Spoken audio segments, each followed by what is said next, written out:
Faceless, Futureless, Sterilised Scotland, or FFS Scotland.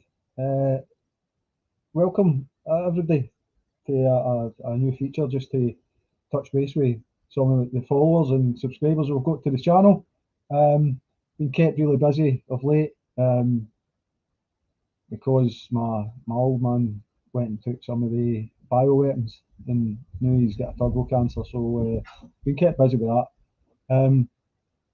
Today, well, we're going to be jumping across the pond and catching up with Josh Walkos, who was first on the occasional podcast Chosen with Cinnamon Bridges. I'm Cinnamon Bridges, by the way. So we're going to be catching up with Josh Walkos, and we're going to be talking about the realities that we're facing, not just in Scotland, because since I've been on air, we've got a new hate crime bill, we've got a new minority government, we've got a potential collapse of the government in Scotland, etc. So we'll talk a wee bit about this and other things that are happening on a wider scale. So without any further ado, I'm going to introduce Josh Walkos. Josh, welcome. Hi. Hey. Thanks very much for joining us. Thanks for having me, Peter. You're very welcome. Part two. Part two, yeah, because we initially, just to give a wee bit of backstory, we initially got in touch. I'd seen some of the mega threads that you had done on Twitter, and I was doing the occasional podcast Chosen by Cinnamon Bridges, and I liked what I was seeing and the research that you put in, a lot of which I had touched on previous podcast tweet street that I'd done. So we got in touch, we spoke, and then since then you've taken off,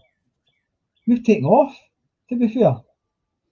A little bit, I think. I mean, I've been steady growing the followership and have been doing a little bit more writing since the last time we spoke. So I've been writing some more articles and been published in a couple other places. So I've been pleased with the reaction and the support that I've received. It's been a very pleasant surprise. Well, it's been good to keep an eye on because I've had a lot of personal things going on outside of this. So there are certain people that I kind of go to find out news and know that it's well researched. So you're one of them, Josh. So it's good to get back in touch again. So just tell us,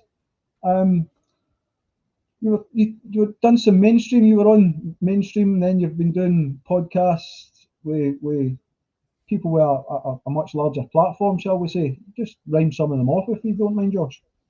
Oh, let's see. I was just on a podcast called Weird Sauce out of the UK. That was this. Let's see. That was it premiered this past Wednesday. I was on Last American Vagabond, if you're familiar with him, T-Lav. I actually had an appearance randomly, which was kind of hilarious, on Fox News. I wrote an article about the drug Lupron, which they're using for puberty blocking for the trans issue. And Rachel Campos Duffy actually saw it online and kind of just emailed me out of nowhere and said, "Hey, we have a spot on our show tonight." And I got to go on Fox News, like for a live, international audience and discuss that issue a little bit. So that was pretty cool. And there's been a couple other ones. I kind of do them. I do the AM Wake Up Show with those guys a few times as well. So yeah, it's been good. It's been a good experience to work on my public speaking skills and trying to be able to put my thoughts together in a coherent manner and speak them instead of, when you're writing, you have all the time in the world to put them together. So having to kind of speak on the spot has been a different muscle that I've had to work on, but it's going well. Well, having seen a few of your speaking parts, you're doing all right. You're doing all right for the way I view it anyway, Josh. So let's talk about some of the things that have been happening of late, because it doesn't matter where you go. There's a theory for everything. It seems that certain people seem to theorise better than others. Is that a fair way of putting it? Could you repeat that last part? Um, there seems to be a theory for everything and Yeah. what's going on, Mm. and people view things differently. Um, but there are some that seem to theorise a lot better and a lot more accurately than others. Do Hmm. you think that's a fair way of putting it? Yeah, I think it is. I think it all depends upon where you're at within your process of learning. You know what I mean? Some people, there's topics they won't want to cross or they just aren't familiar with, and I try to take a pretty broad brush, both historically and currently. And whenever I get my theories together, or just the information I get, that's kind of I take a kind of a step back and a meta look at things, because you got to look at the history and tie that into the present because it all is connected. And people are starting to come around a little bit more, but can I can tell there's a little bit of apathy going on with like the whole COVID thing and the vaccine thing, and where you can already see the public amnesia setting in, um, because of the elections and everything that are coming up. Um, and that's what I'm trying to kind of stay on, and make sure I'm keeping posting about and writing about, just because last time we spoke, I said, I think they're going to try to do something again. And I just want to make sure that we're all prepared for it, mentally and physically and spiritually too, because that's a big part of this that I've been diving into, as far as what is happening on such a grand scale to us, um, by these individuals and organizations that are seem to be intent on just destroying freedom, as we once knew it. I couldn't agree more. And I think it becomes harder for people to deny with each passing thing that they see. The the COVID situation and the bioweapon, as I call it, and the depopulation agenda. Um, it seems to be getting distracted with bankers' wars and money laundering, which a lot comes from not just your country, but the United Kingdom. I'm Scotland, right? I don't like to be classed as in the United Kingdom. I say I'm a Scotsman. However, I need to acknowledge that it's the same crown that's causing a lot of the problems Mm. in the Western world, and not just the Western world, but using the Western world as an excuse. But over in across the pond where you are, there's a lot of things happening um, that are politically charged. Would you say that that's the case, Josh, or would you say that a lot of this is getting played out in the theatre of public sphere for You said politically challenged. I'm sorry, I just I politically couldn't. charged? Like for Oh, instance, Donald Trump's mm, trying to go after Donald Trump, the situation with money getting passed through Congress for Ukraine and also for Israel. It, hmm. it's a it's a strange time to be alive. Yeah, it is strange. It's kind of a powder keg right now, and politically charged is a good way to put it, because I think that's kind of at the root of all of our problems we've had the last, you know 10, 15 years, is that especially once Trump kind of entered the political fray, is like everything has been politically charged and divisive, and geared to just separate us from each other, and put us in different categories, and basically just conquer us, and they're doing a pretty good job of it, if you ask me, because everybody has their heels dug in seemingly, and they've kind of associated certain things with right wing, even freaking, like working out and being healthy, they're calling right wing. Like they're just any type of lifestyle choice or anything that you do is imbued with some type of political divisiveness these days, and that's what I'm trying to get away from, because I refuse to choose a side and say that I'm left or right. I just want to be an independent. That way, you can kind of step back and see things objectively, and call out both sides, because both sides have their problems. The left has went a little bit more loony, seemingly recently, the last few years. But then we see what's happening with the right now, and like the whole Israel situation, and like now what's going on campuses in the United States with all these protests, and it's like a mirror image we're seeing with these two polarized sides, and it's just like they're rolling out different things that they know that's going to be polarizing and just playing those against each other. And we're not keeping our eye on the ball. We have these huge elections worldwide this year that are coming up, and you can just tell they're using things to divide and just to distract. Well, in the background, I'm sure there's all kinds of nefarious stuff going on and plans and agendas that are being laid out.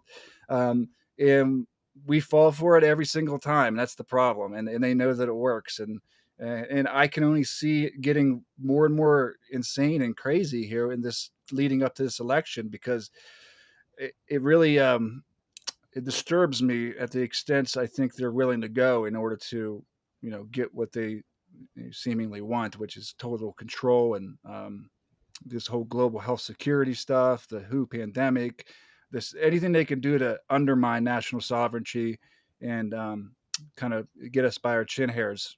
And I know over in Scotland, there's a lot of crazy shit going on. I heard if you are a stand-up comedian, you could possibly get arrested for saying jokes over there right now. Again, Josh, I think a lot of it's done. It's political theatre, Freemasons, whatever you want to call it, theatre to try and keep people divided, and put on. Some people will be captured with fear. Here's how I see it. Right, so the hate crime law, right? They introduced the hate crime law, and people didn't agree with the hate crime law. But what they done was they used the hate crime law to disagree with the people that introduced the hate crime law. So if you don't agree with it, don't fucking use it. That's my view of it. Mm-hmm. Stop complying with all these things that they put in to try and keep you either in fear or under control somehow. Don't consent to be governed. Now they're trying to do a vote of no confidence in Hamza Yusuf because. I mean, what do you think? Being a Scot yourself, what do you think happened to? I mean, I'm not saying that America is really any better as far as when it comes to this kind of crazy shit, but to put a hate crime law into place, which also, when it comes down to like comedy is like, if you can't joke and ridicule these people, and they're going to criminalize that, like they're doing in Australia too now. They're starting this.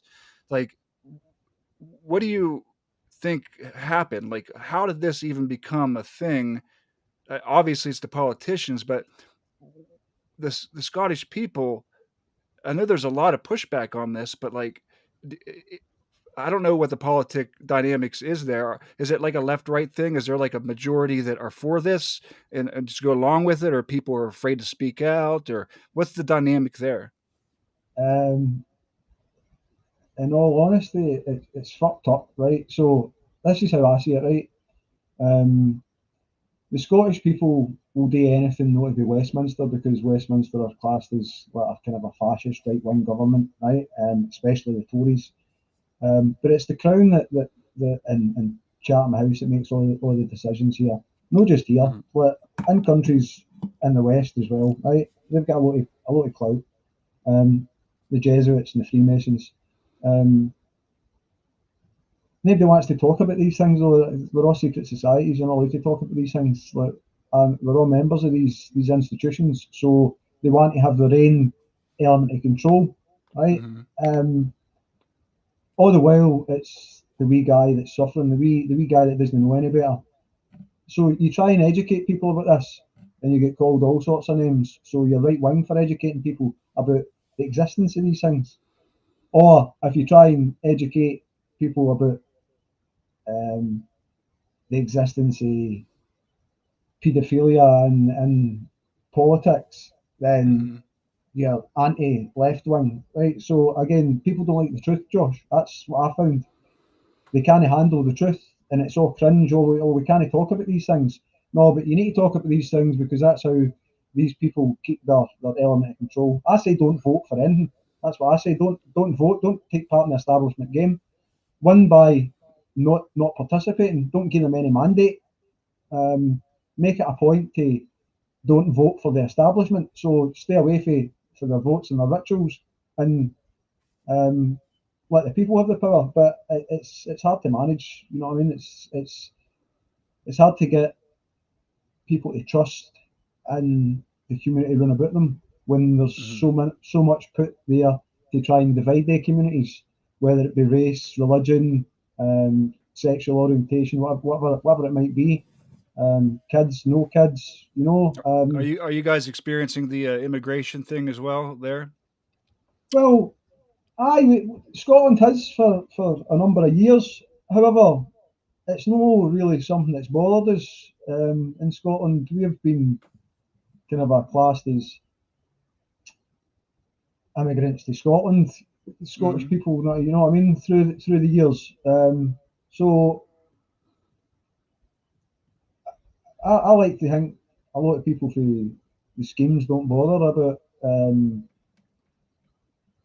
what colour your skin is or where you're from, really. It's that you're not trying to but what I harm mean them is and like things like that. the legal aspect to it, because here, obviously, I'm sure you're aware, we have ever since Biden, and it's been going on for years, but it really ramped up under the Biden regime as far as allowing basically anybody come over the border that they want, and it's been a lot of military age males, and they're just kind of disappearing into the interior. But also, we have big cities all over the country that are, passing billions of dollars of bills that are actually giving these people debit cards and putting them in five-star hotels and like just basically prioritizing them over their own citizens, which is causing a lot of problems here, especially considering that these aren't all just families. This isn't just women and families and kids that are seeking asylum.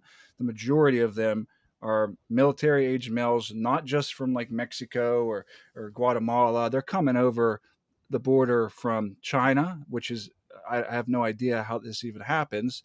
All these other countries that shouldn't be entering the country that way, and just disappearing into the interior. So it really it gives you pause because you wonder what this could potentially lead to. You know what I mean? And Absolutely. obviously, there's all kinds of aspects to this. They want labor is a big part of it, but also even the military now is recruiting people who are here illegally. So they're trying to replenish their force with these individuals as well because they're having such a drop in recruiting here.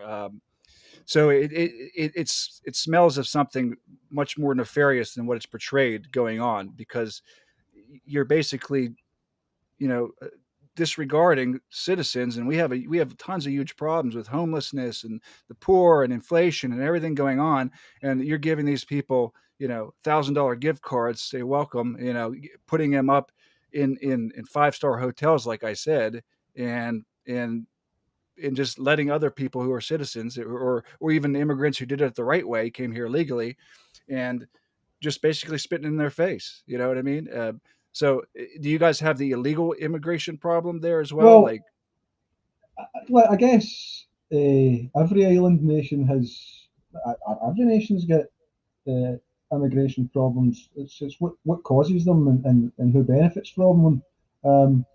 A lot of it, I think, is done to manufacture unrest in countries and society. So we need to look at who's driving that and what their end goal is. the So UN. you've got the UN, you've got the New World Order, you've got all of these things happening.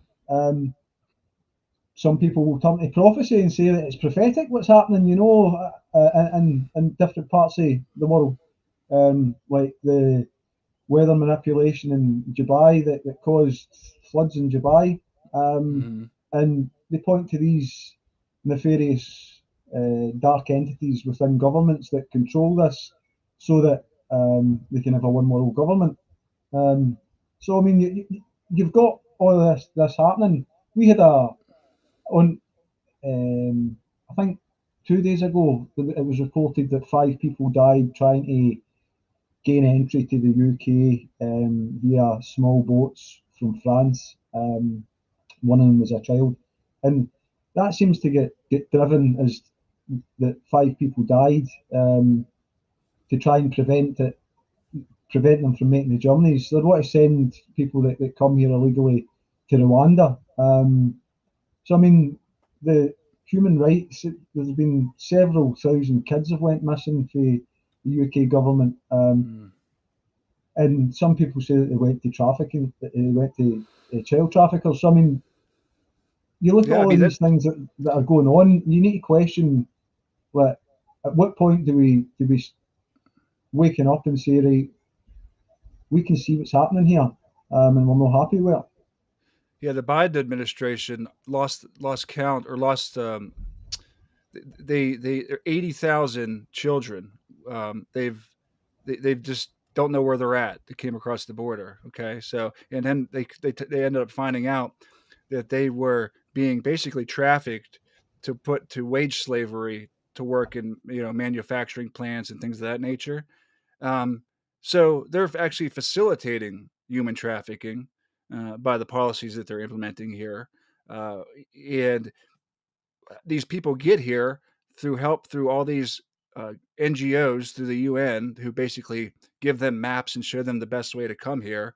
But also the cartels, they get X amount of dollars, which is pretty a lot per head that they'll then take from these people who are poor in the first place, so that they can be smuggled across the border. All these women are getting raped, while they're on their way through this process. So it's just like you said, it's a human rights disaster that no one wants to do anything about.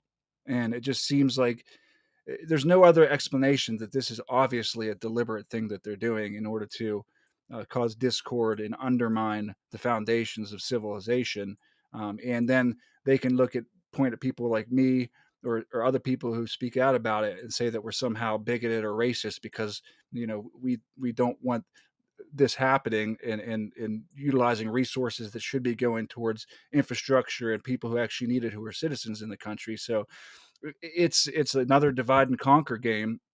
And I mean, it's terrible what's happening with these people who are being trafficked and things like this, especially with the children. And it's a billions and billions of dollar industry every year that just keeps on going. And they don't want to do anything about it. And they're trying to make sure that Trump doesn't get back into office.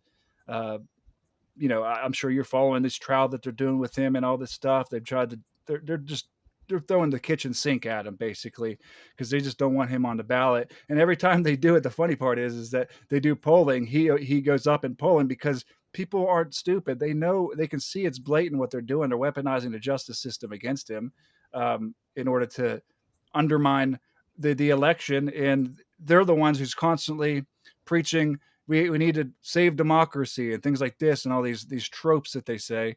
And it's usually the case that whatever they're accusing others of doing, they're definitely doing it themselves. That's kind of like the commie tactic. They always want to accuse you, but they're actually doing it. Well, that seems to be what people are actually realising. I'm thinking, Josh, it's taken a long while for people to start putting the jigsaw together correctly. For too long, there was too many sparse parts which people couldn't connect. But when they're hearing it, it seems so hypocritical. One thing getting said about Ukraine versus a different thing getting said about Palestine, in very similar situations. Mm-hmm. The genocide that's going on, the mass graves that are getting found that won't be reported in the Western media. However, you've got them trying to ban TikTok. We spoke a wee bit earlier about them trying to ban some of the things on X for Australia and New Zealand, mm-hmm. like censorship. People are waking up and seeing what it is. You've got college campuses with kids now protesting their right to protest and getting beat and attacked by police. I think people and more people are getting fed up that it seems to be the citizens and the decent citizens of every country that are seeing the atrocities that are going on that are calling out genocide, that are calling out ethnic cleansing, money laundering, child and human trafficking, organ trafficking, all of these things that are getting Just time 60. on X, etc., time on social media that don't get picked up by the press, and people are sickened by it. Would you agree with that? No, definitely, definitely. I think there's a reason why this past year the World Economic Forum, in January they have their annual meeting. They put together a report for the biggest short term and long term threats that they perceive, and the short term threat that the number one. So the way that they come to this conclusion is what they'll do is they'll survey all these world leaders and all these business leaders and things like that who are part of the World Economic Forum. So they'll send them something and then they'll fill it out and they'll send it back to them. And this is very telling, is that the number one short-term threat that all these world leaders and corporation leaders and all these influential people chose for the whole entire world is mis and disinformation.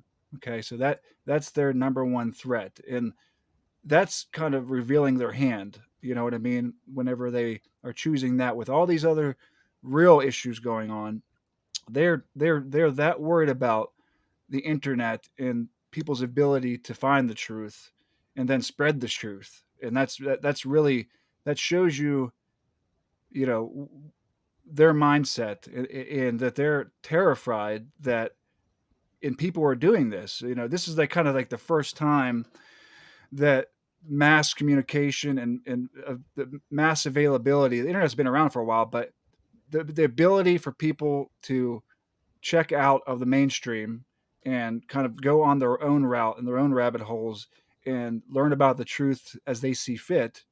And they just do not want that to happen. And they see that changing it's changing the landscape that they once had control of. The mainstream media is dead. No one watches that. The only people who are watching that are over 60 years old that don't know how to log onto a computer or just don't have the will to want to research and learn things about this. The boomer generation, basically.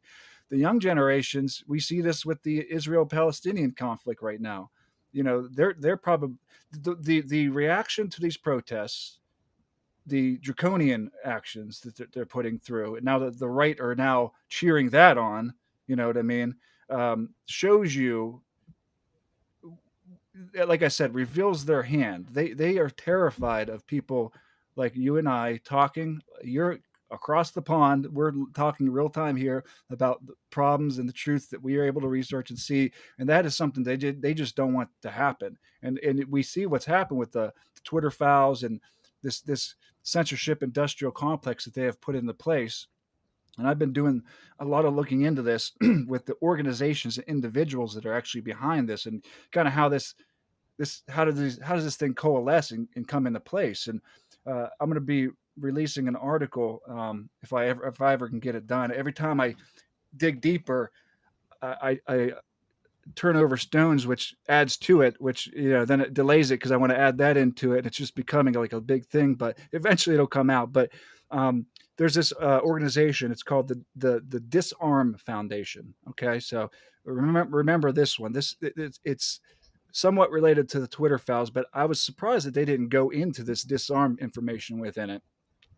This foundation consists of that Sarah Jane Terp, who's the person who kind of put in this framework for countering disinformation, with the MITRE Corporation, which is a big government contractor. They call themselves a nonprofit, but they're very big on cybersecurity and things of that nature. And her, and then you have these other individuals who are from the United States military. They have a history with that, with cybersecurity and different types of operations, psychological operations. So this Disarm, and it's kind of hilarious. They call it Disarm, right? So that it's called the Disarm Foundation.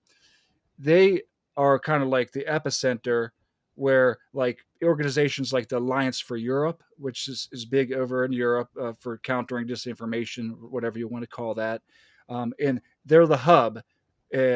They even were part of the COVID pandemic, where they aligned with NATO. Okay, so NATO used their frameworks in order to put together teams who can then monitor online, chatter in order to counter what they perceived as mis and disinformation. So there's an entire industry, and it's mind-boggling how large it has ballooned.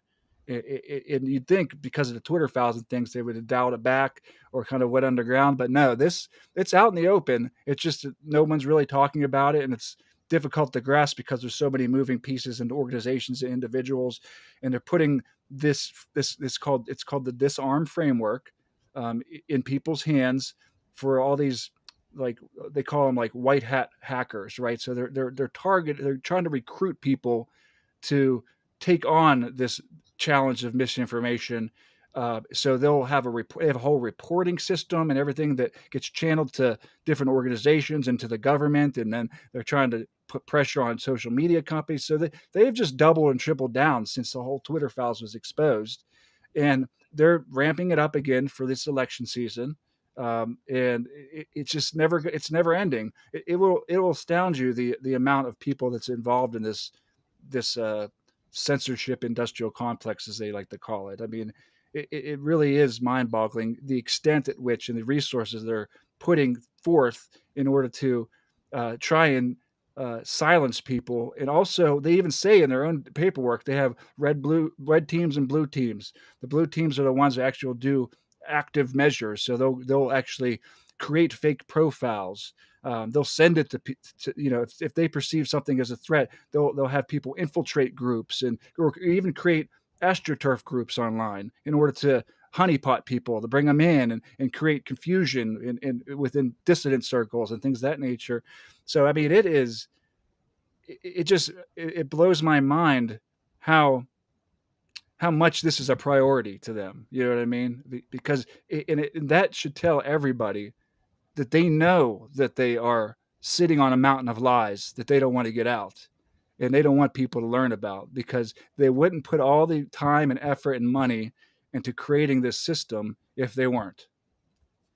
Well, see, this is something that I noticed when just before it changed to X, when it just after Musk took over and before it changed to X, that a lot of the bots, or not a lot of them, well, there didn't seem to be as much reaction from bots initially. However, I've noticed that started picking back up again.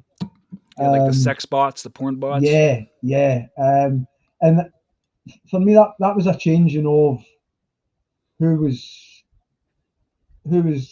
getting financed and who was influencing, or who was trying to influence, and what they're trying to influence with. Well, another aspect of this is that there's these companies, so these artificial intelligence companies, and you probably saw this post with Accrete AI I posted a while back. Yep.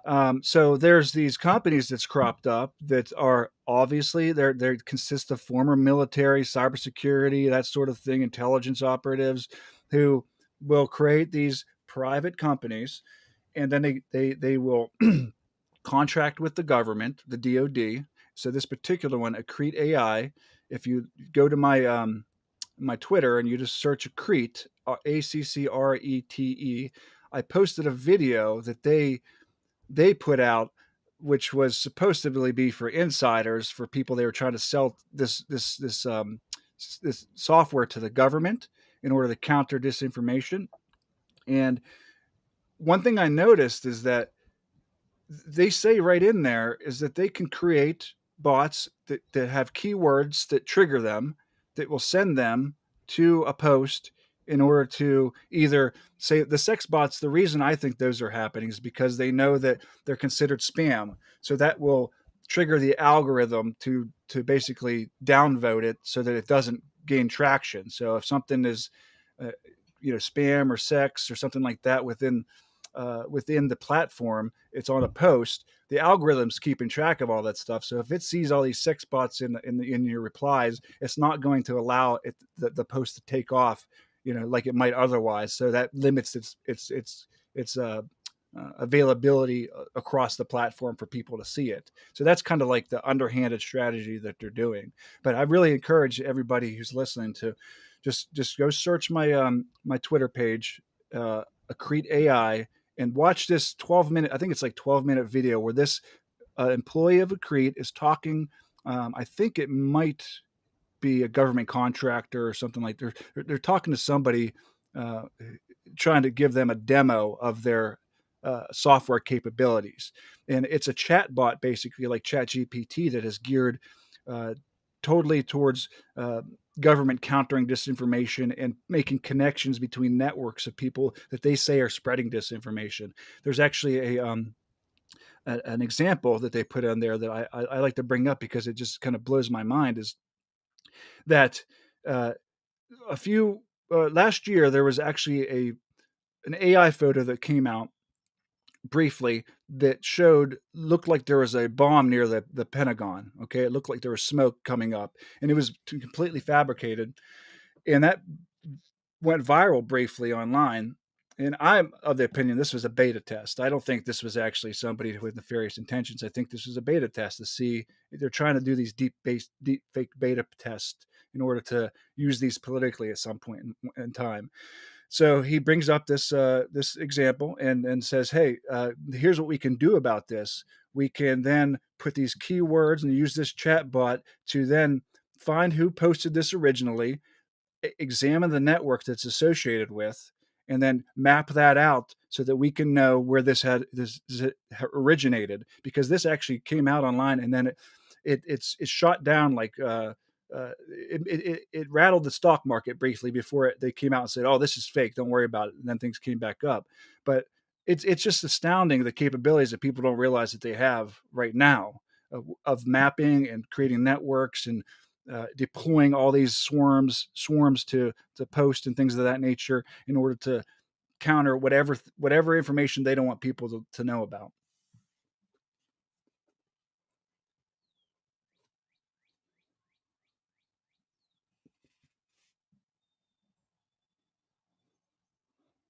You there, Peter? Did they just swarm us? Sorry, I dropped it there. I was just looking on your page for the AI, so I'm going to try and share that. Did you found the Accrete video?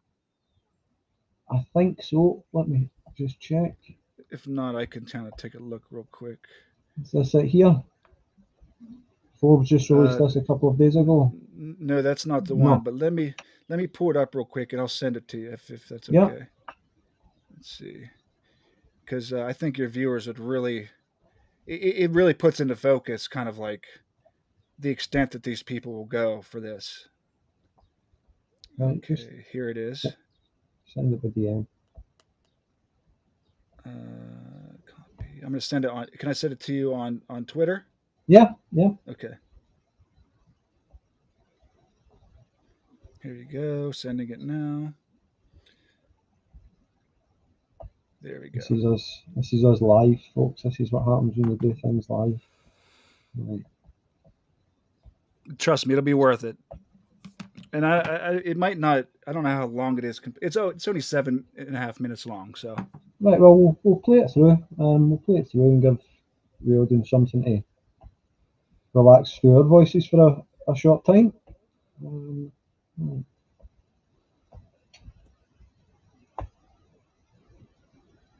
Let me get the video on.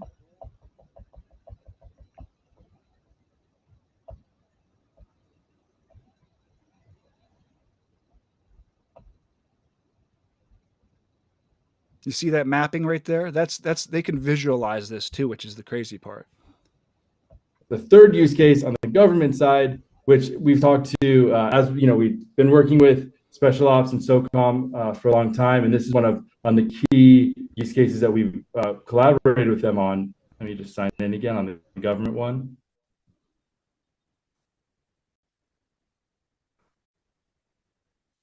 Okay, so I'm coming into this network, and this was, and I'll demonstrate in a second, what we call a event-based network rather than a account-based network. So this was earlier in May, in the spring. This image went viral on Twitter. Around 9:30 in the morning, there were 10 accounts, all within about a minute of each other, that all shared the image at the same time, followed by some major accounts like RT and Medvedev, two Russian accounts, that made this go even more viral, leading to at 10 a.m. a $5 billion market sell-off in the US. So this is actually one of the main reasons we saw how we can get to this information back from when we first began understanding and predicting viral narratives. The idea here is that I can go to and build a new agent, but instead of using the accounts, I enter a new prompt. I create a new agent with this would becoming, and now I am an intelligence analyst, and I'm going to the agent saying, okay, you are looking for any type of misinformation or propaganda being spread in this network. There was an image I was sent by a coordinated attack, figure out who sent it, who they interact with, what they've been spreading in the past, and look for coordinated attacks in the future. From there, instead of giving a handful of accounts, because I don't know who those accounts were, I'm going to give it an event. An event meaning we can use a link, an image, even a keyword, but it's not just streaming a keyword. It's saying at this moment we knew this went viral at 9:30. So go from 9 a.m. till 10 a.m. and find every single person that shared that image. And now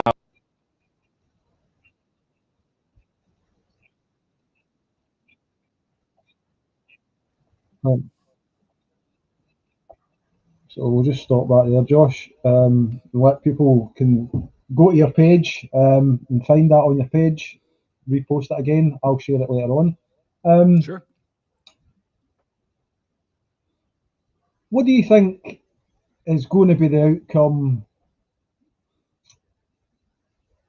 for the political scene in the States? That's a good question. There's so many unknowns right now. The only thing we do know is that Trump is leading in all polls. He's gained a lot of ground, but that doesn't necessarily mean he's going to win. So it's tough to say what it's going to be. I mean, obviously, like I said earlier, they're going to throw the kitchen sink at trying to undermine him being reelected. And I'm not saying that Trump is like the savior or the end all be all or anything like that, but it's clear with anybody with two eyes to see is that he rubbed some people the wrong way when he was in office, and the fact that he was able to gain power and the way that they went after him is a blatant hint that they didn't want him in there, and they were willing to do anything they want to get him out of there, meaning call him an Russian agent, try to impeach him a few times. Now they're trying to prosecute him.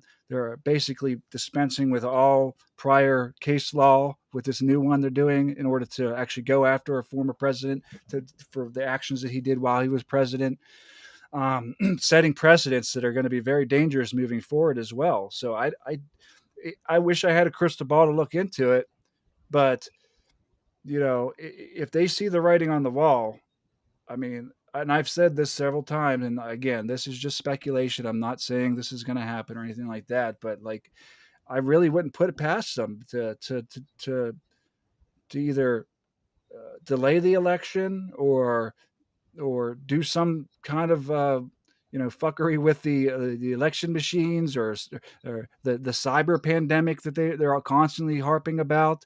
We just saw recently the FBI director came out in front of Congress and said, we've discovered that the Chinese have been able to infiltrate our infrastructure here in America, and it's a major threat to us. So, we have to keep an eye out on that. And what was the other thing that just came along too? There was another piece that I had. Oh, it was the CISA, the Cybersecurity Agency for the United States. Yeah. They were hacked. So they were hacked, and then they tried to downplay it and everything. But I found this guy online who was a cybersecurity expert, and he was like going into the details about it. And he said, this is much, much worse than they're making it out to be. They were able to basically obtain and steal all these different types of entry points and be able to understand how we would react if something were to happen. It basically got the keys to the kingdom. So whether it was a foreign adversary or somebody with internal, you know what I mean? It seems like they're setting up something to happen in the infrastructure cybersecurity realm, and it's not hard to see if you're paying attention, because that's something that it's called predictive program. They put this out there, and then They keep on saying it, keep on saying it. Things happen, and then something big events happen. It's already in the public consciousness, right? So people who are just kind of living their lives and they're seeing this as headlines on CNN or whatever throughout the last few years. Cybersecurity is a problem. We have infrastructure problems with our cybersecurity, and like Joe Normie's sitting there and he just sees these headlines and just takes it at face value. But they're planting seeds in people's consciousness. That way, whenever something does happen, they can say, see, we told you. We told you Yeah. this was happening. And people just kind of think, oh, yeah, I remember hearing about that. You know what I mean? I remember they're saying there's something wrong. And that's how they're able to set these things up and accomplish these operations without people really understanding that this has been groundwork that's been laid for years in order to get to this point where they can actually do it and blame it on something by using a pretext. Well, that's it. It's problem reaction solution. Josh, Yep. as you say, revelation of the method or predictive programming, whatever descriptor you want to give it. And we're seeing that. And we spoke about Australia earlier on, but we're seeing that Australia over the past 3 weeks, where there was the psyops or the stabbing attack in the mall. Again, there's different stories, but the Australians want to keep that out of the public knowledge. It's alleged that the girl who was stabbed, that had the child, is the daughter of an Australian who's being exposed for child abuse. And the Australian aristocracy, so to speak, are political realms. And that's why they wanted to hush it up, and also that it would see in digital ID and online central bank digital currencies, their way of trying to manipulate the masses to vote for their own jails. So you've got all of these things that are happening, not just in the States, in the Western world, that we never used to get reported on, and we still don't get reported on Western media. However, with social media being as instant as it is, people are finding information out and they're able to check it out. Again, no using Google, using Yandex or Brave or something like that, just to make sure that you don't have the state's firewalls protecting you from anything. Well, here's a scenario I'd like to lay out that I think is a distinct possibility of where they're going with all this. Okay, because you just mentioned CBDC or digital currency, right? Yep. CBDC.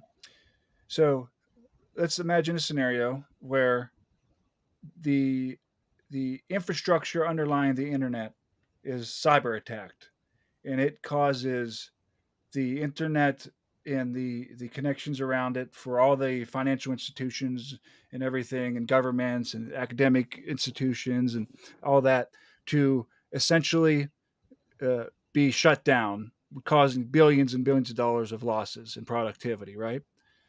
Let's just imagine that Wall Street gets shut down because of it, and NASDAQ and all these stock exchanges worldwide. By doing that, that would allow them to then say, hey, we have to come up with some type of security measure here so this never happens again. So we're going to have to verify everybody online. You know what I mean? We're going to have you have a digital ID so that we know when you're online, we know who you are, just in case, we can keep an eye on it so nothing happens like this ever again, because it will cause chaos in society. And then you bring in the digital currency as well, which will be attached to your digital ID. So the digital currency can be programmed to be basically whatever if you're not spending it correctly, if they say they're going to put in universal basic income, the collapse of those markets could be another pretext to do this as well. You know what I mean? So that they can bring in UBI, because we can't have the instability and have all these markets collapse and people lose all their livelihood and their pensions and all that stuff. So these are all things that, if you're following the bread trail, it seems like a pretty valid pretext that they could roll out if something like this, an event like this happened, in order to get the public's buy-in in order to do it. And then, that becomes the technocratic nightmare that we're all afraid of, where we're already tracked and everything online. They already have the capabilities to do that. But whenever you introduce the money to it, and then making sure that you have an ID attached to it, that's game over. You know what I mean? That's, people don't understand the implications of that for human freedom moving forward. And that's kind of the scenario I see that is a potential that people need to be very, very cognizant of coming down the pike. What do you think? Yeah. Turkey's voting for Christmas. A lot of it comes under. Right, well, let's try and lighten this up a wee bit, right? Because it's a bit doom and gloom.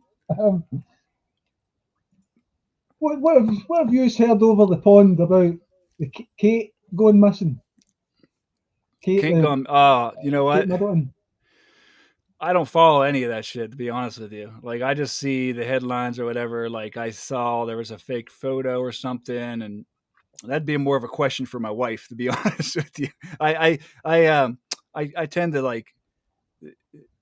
I mean, I did notice that she didn't look very good. They said she had cancer, right? Like, that's the story. I prefer. This is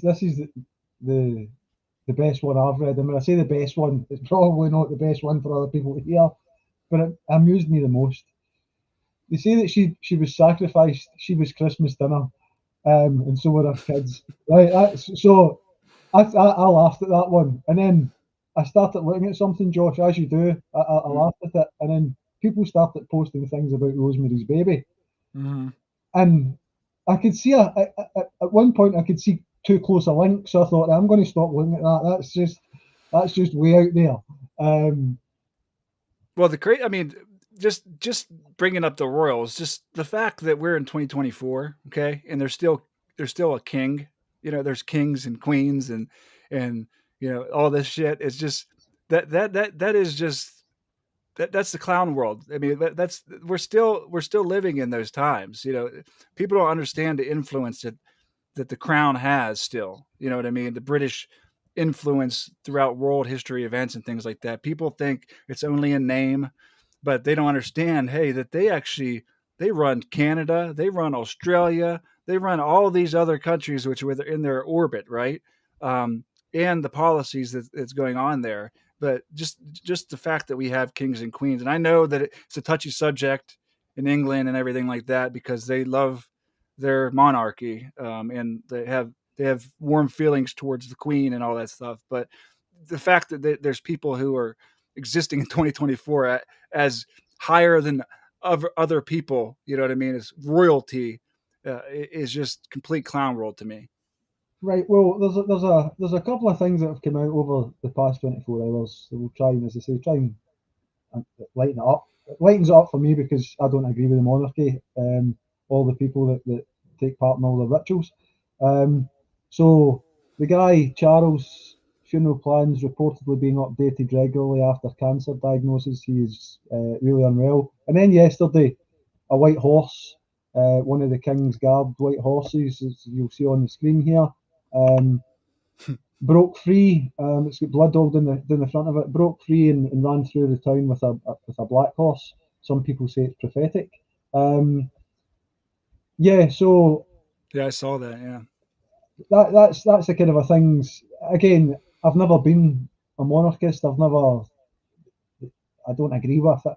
And when you look at the dark history of some of the things that they are levied to partake in, it sickens me. So, didn't King Charles once say that if he were to die and come back as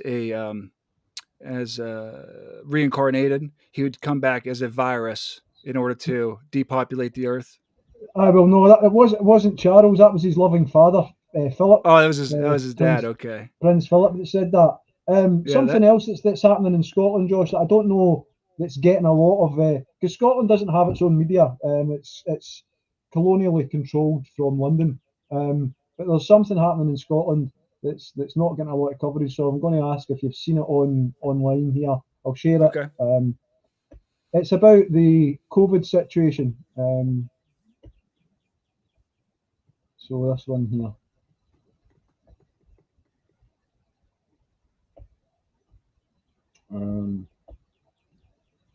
So the care homes, Josh, in Scotland at the beginning of the pandemic, people were discharged to care homes. They were given, basically the excess deaths were as high in the care homes because they were given end-of-life treatments with do not resuscitate orders. So it was the policies that caused a lot of care home deaths. I'll play this, it's only 43 seconds. Okay. And actually, the numbers of people who died of COVID are very screwed because there's I'm not getting any sound for some reason. lots of people who just took unwell. And actually, the numbers of people who died.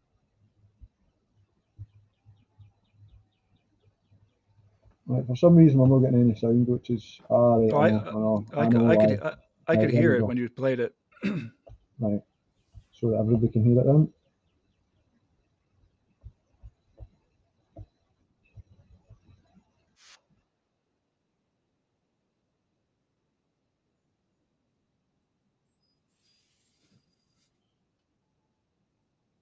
If you're playing it, I can't hear it.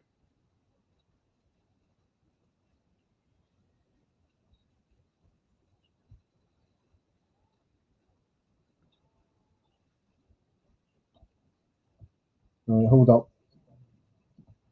I've not shared it, that's fine. Right, so let me share first.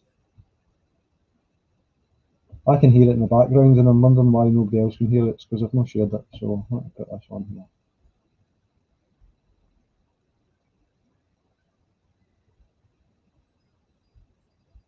And actually, the numbers of people who died of COVID are very screwed because there's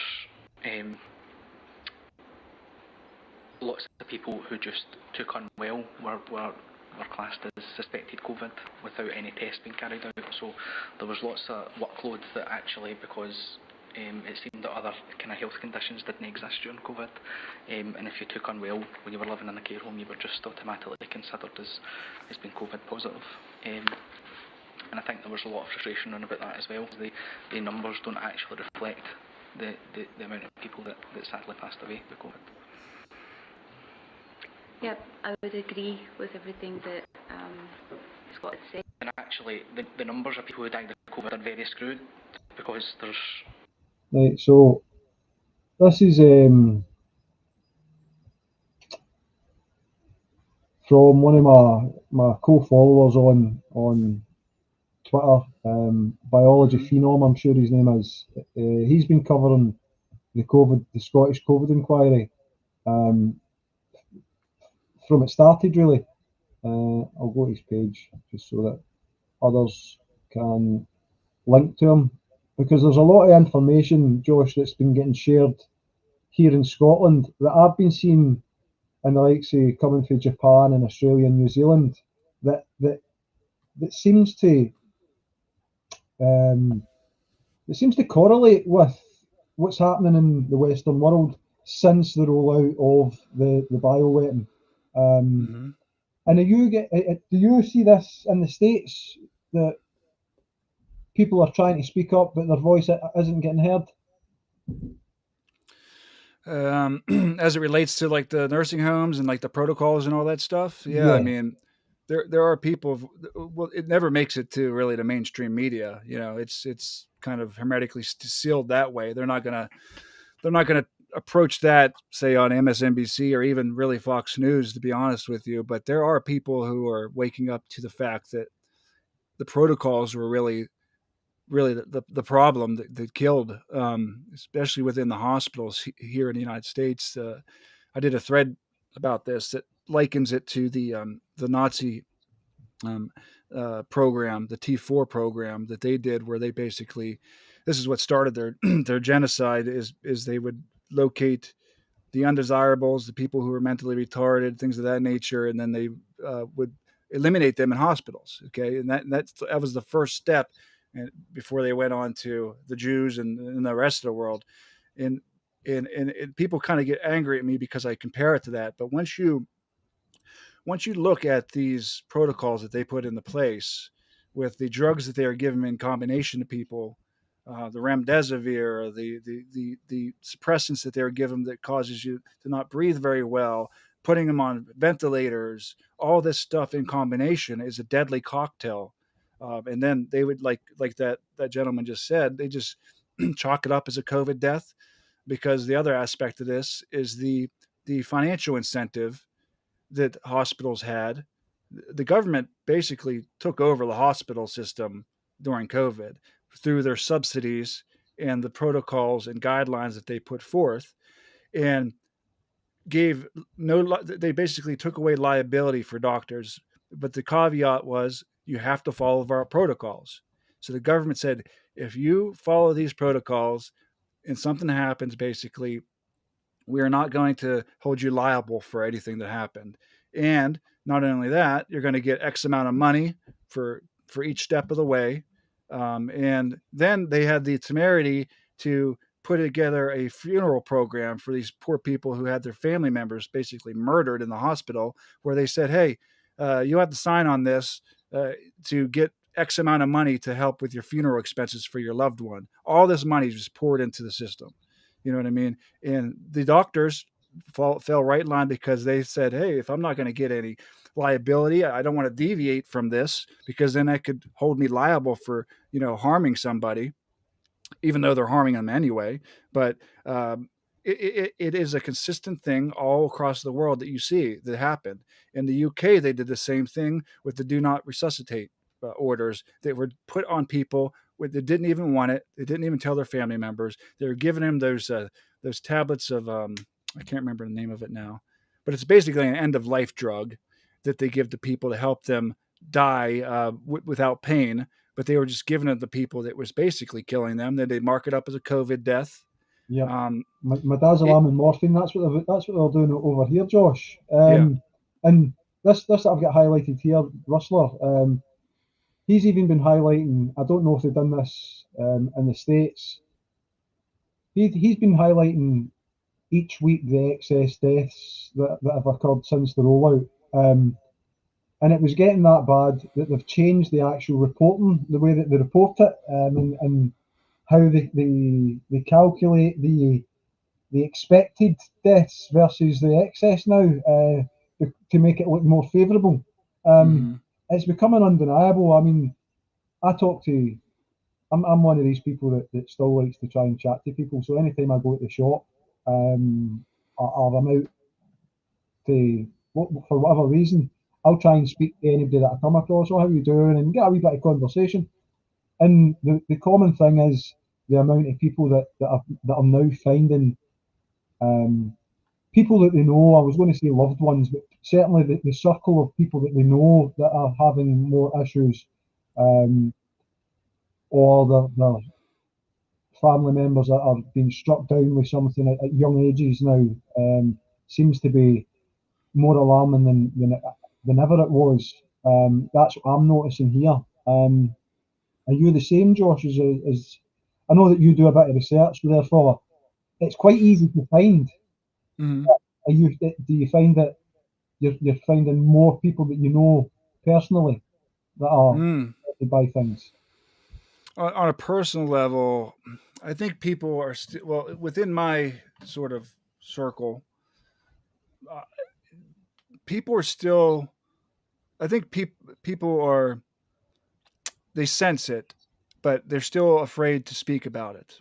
I try to, but it's one of these things. It's kind of like a mind control thing where they're triggered. If you bring something up that counters their perceived belief in something, then it automatically shuts it down, the conversation, and then either they just exit the conversation, or they accuse you of being something, or conspiracy theorist, or whatever it may be, some derogative term. So personally here, I'm not seeing a lot of people speaking up about it, and that's been a core frustration of mine, is that, and something I preach about, is that we have to speak up and talk about it on a mass scale, because if we don't, not talking about it is censorship itself. self-censorship is censorship, and we got to get over that and speak the truth, and whatever what we're seeing, we have to talk about it. But people generally just want to put their head in the sand, and they don't want to think that the government could be this evil and do something like this to people. You know what I mean? They don't want to experience that cognitive dissonance that occurs whenever you think that you know the truth, somebody presents evidence otherwise to it, and then it just scrambles their brain, and then triggers like anger where they don't want to hear it. They just want to shut it down, and it's easier just to call you a conspiracy theorist and move on with their day than actually confront the fact that, hey, maybe the government has lied to you. And I always bring this up. The government, how many times do they have to lie to us before you just quit trusting them altogether? Like throughout history, you know what I mean? Like it's like being in an abusive relationship with the government, and Stockholm syndrome is another way to liken it as well. You know what I mean? Like just. But do you find it frustrating at times though, Josh, that you can see that, right, and others can see it also, but for the people that can't see it, and you're both looking at the same thing, it's super frustrating. Yeah, super frustrating. I'm going to try, and because we've been going for just over an hour, and I appreciate the time that you've given us, Josh. I know that you're a busy man, but I'm going to play out with. So this is from a radio phone in Scotland, I think earlier today, about the current First Minister's position. He's only put himself in this position, to be perfectly honest. The continuity option. Put himself in this position by ending the Butte House Agreement and becoming a minority government again. The support that he had for the Green Party, well, never an independence party, but that's sidetracked. Okay. So this is what somebody said about the First Minister. So I'll put this on.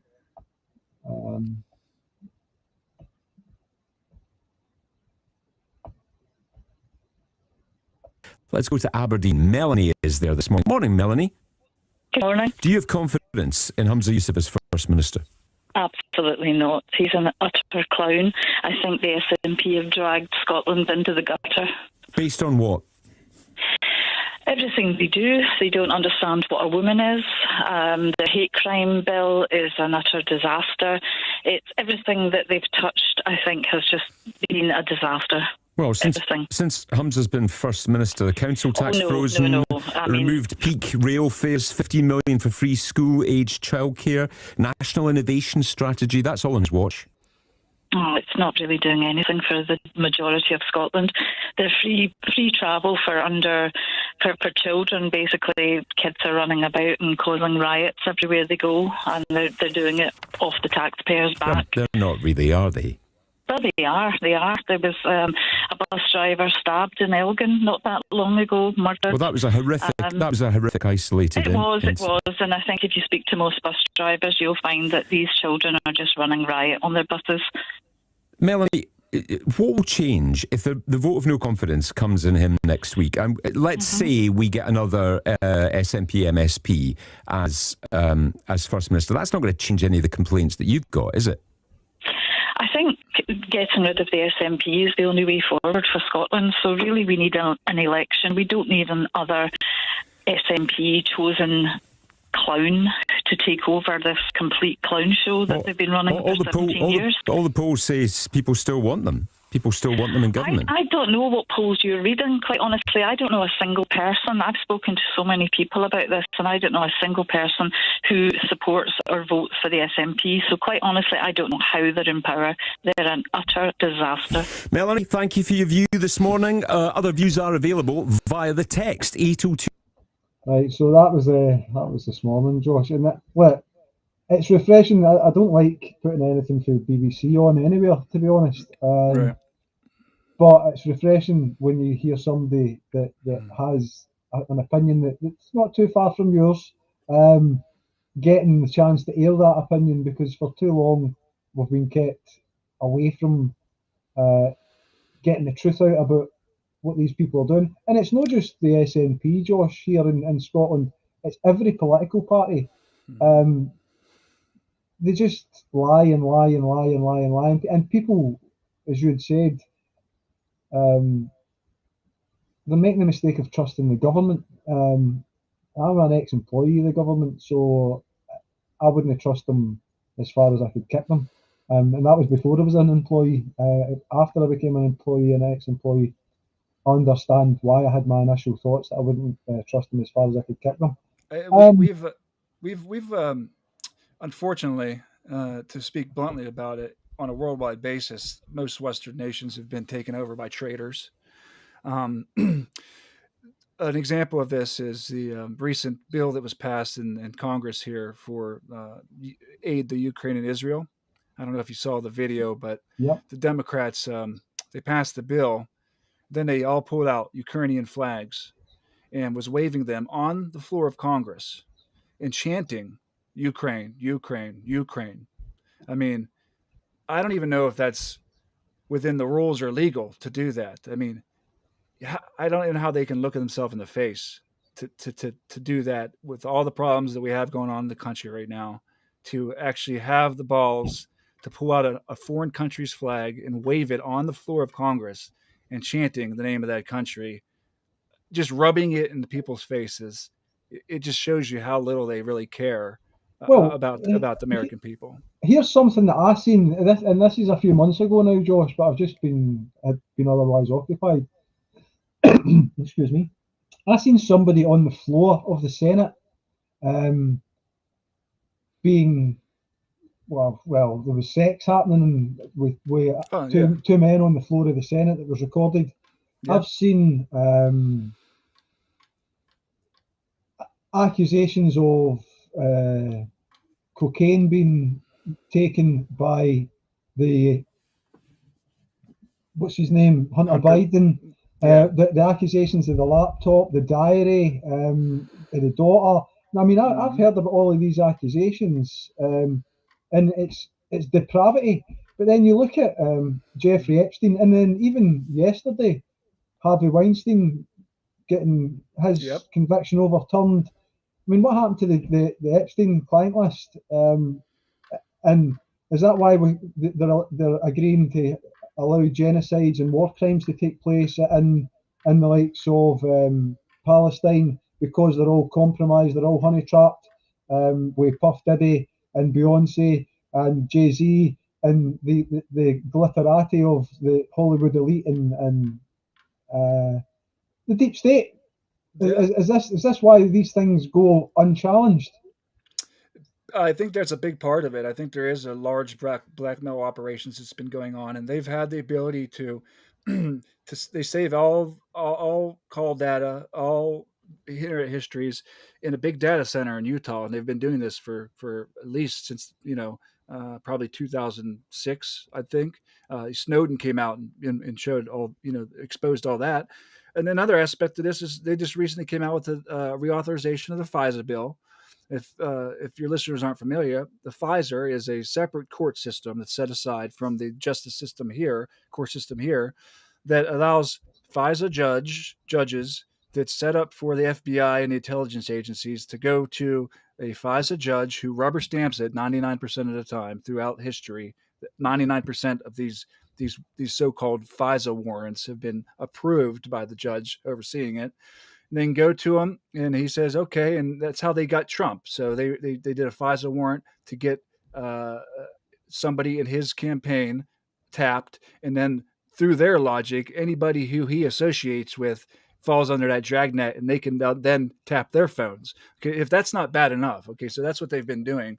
But this new reauthorization is even more traitorous, if you can believe that, because there's a provision that they put in this new authorization where now the government can now compel private individuals and businesses.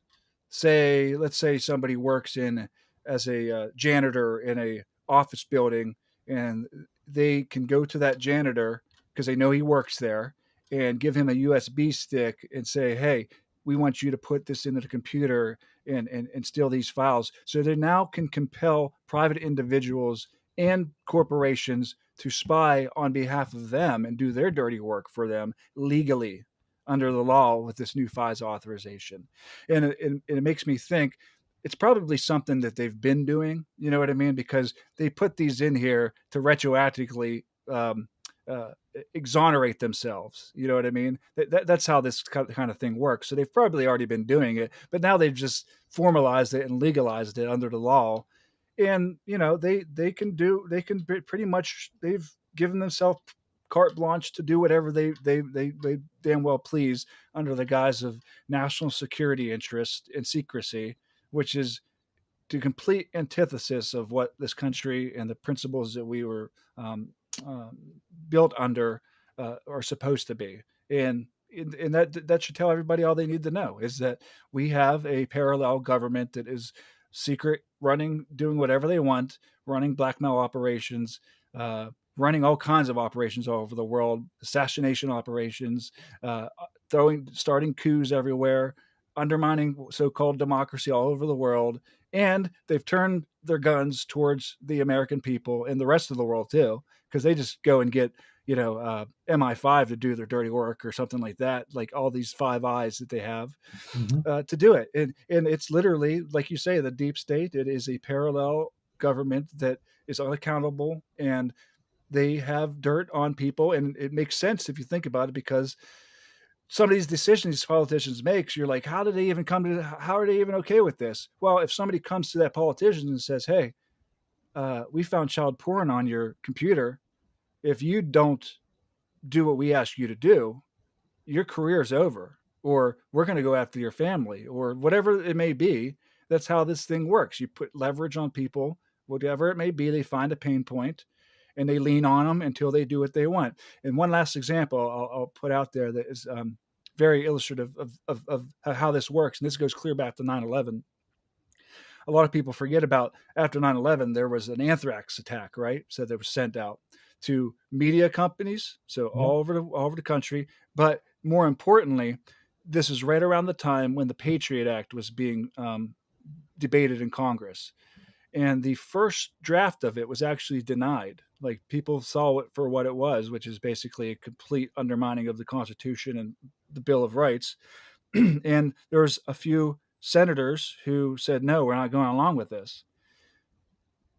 Guess who got the letters with the anthrax in them in their office? Every senator who voted no on the Patriot Act.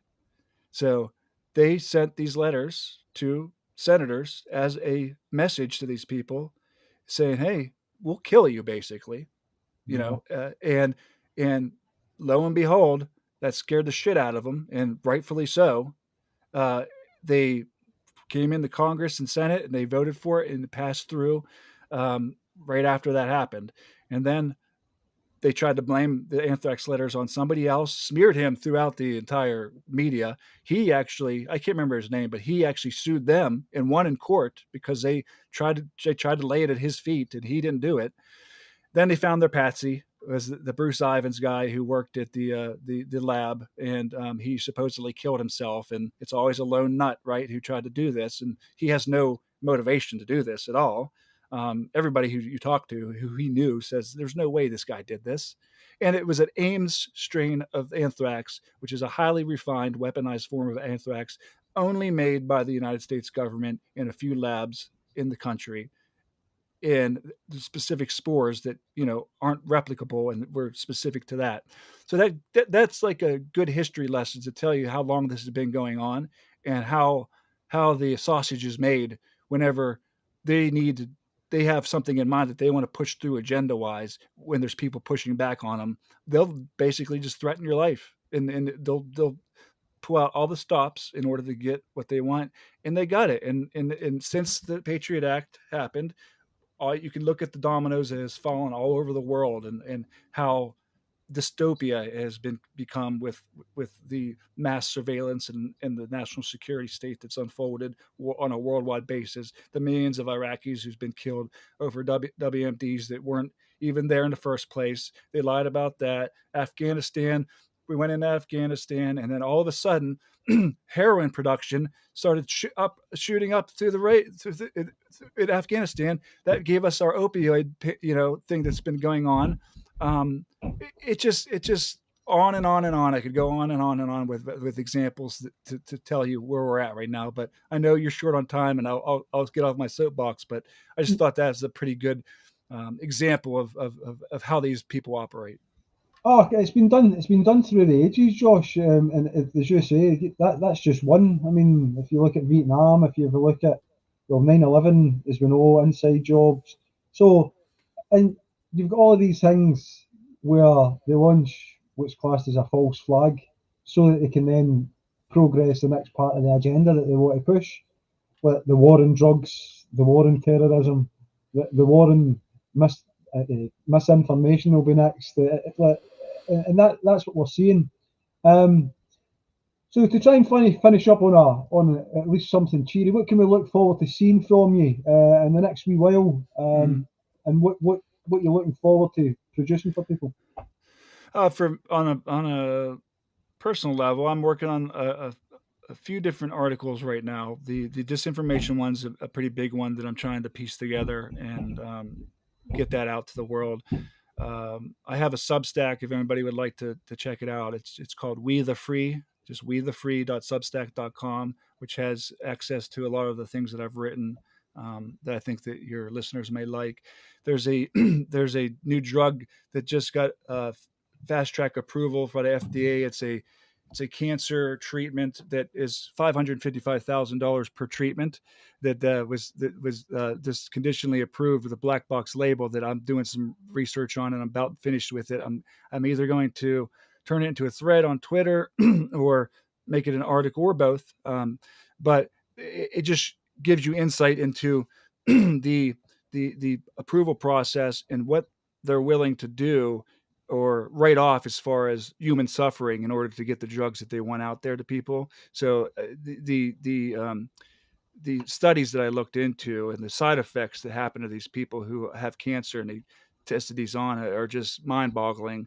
But the FDA sure as hell stamped it, and now they're rolling it out, and it's a whole new generation of it's called lymphocyte therapies. They call it TIL, which they're trying to introduce to the market, which are just unbelievably expensive. And then the last thing that I'm working on is an RSV article with these new RSV vaccines that they're rolling out. They're trying to push on pregnant women and babies as well, that I think will be quite interesting and insightful to people as well.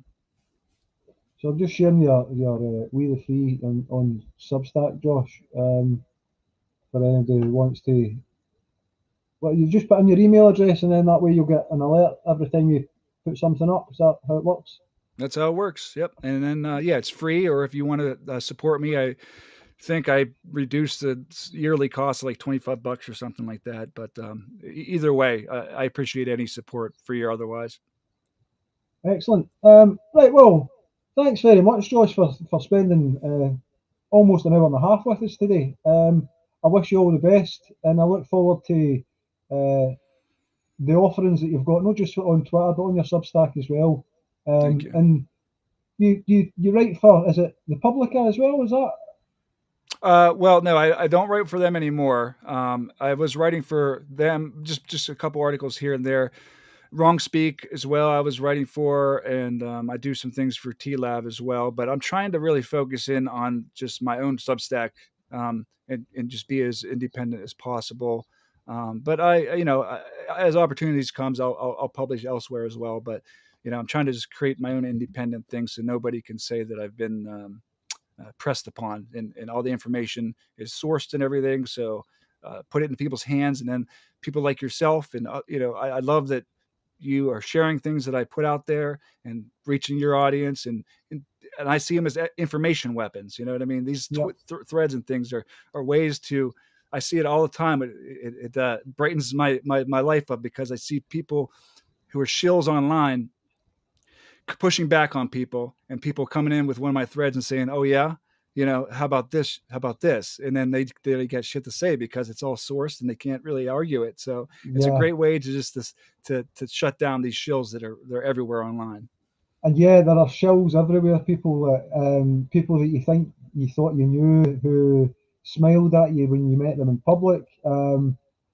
They'll do anything for a quick buck. Patriots, they're called. So stay away from the patriots, which are all the ones that demand that you go behind paywalls to see their information, and go with the real patriots who will try and provide everything for you at their own cost. And if you want to contribute, then that's up to you. So, Josh, thanks very much for joining us. Thanks, Peter. To everybody that's been watching online, thank you very much for taking the time to watch. Share online. Follow Josh on Twitter, on his Substack. I'm Cinnamon Bridges, and it's good night from me.